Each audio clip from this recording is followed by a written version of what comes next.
June 7, 2025 Daily Bread. Passage Hosea, chapter 9, verse 1 to verse 17. Key verse 17. Title, Do not rejoice, Israel. Do not rejoice, Israel. Do not be jubilant like the other nations.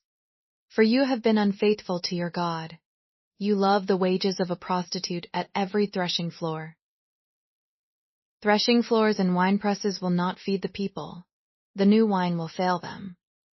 They will not remain in the Lord's land. Ephraim will return to Egypt and eat unclean food in Assyria.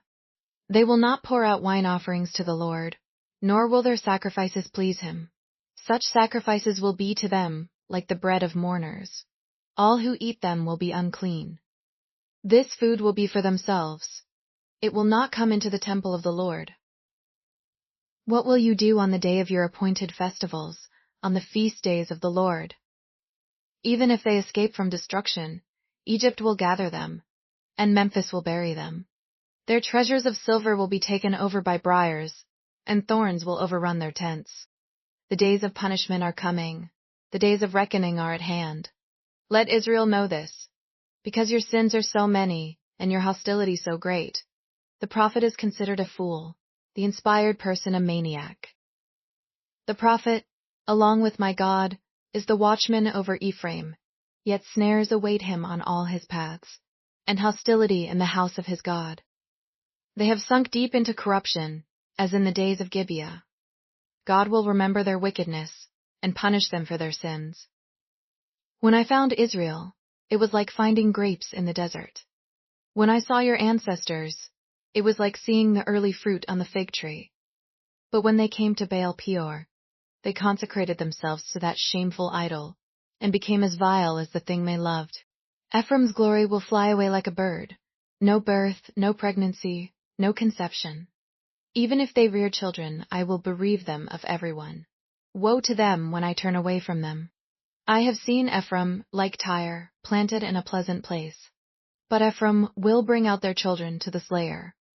Give them, Lord, what will you give them? Give them wombs that miscarry, and breasts that are dry. Because of all their wickedness in Gilgal, I hated them there. Because of their sinful deeds, I will drive them out of my house. I will no longer love them. All their leaders are rebellious. Ephraim is blighted. Their root is withered. They yield no fruit. Even if they bear children, I will slay their cherished offspring. My God will reject them, because they have not obeyed him. They will be wanderers among the nations. Daily Bread Message. The times may have been plentiful when Hosea brought this prophecy to Israel, but God tells them not to rejoice. Their source of joy was like that of their pagan neighbors. Israel had abandoned their covenant relationship with God, and instead gave themselves to worshiping Baal, who they thought would bring them fertility. Their joy was futile, for they did not understand God's almighty power and faithful provision. Israel's foolishness was like that of an adulterous woman, who was going after her lovers, thinking the provision of wool and olive oil came from them.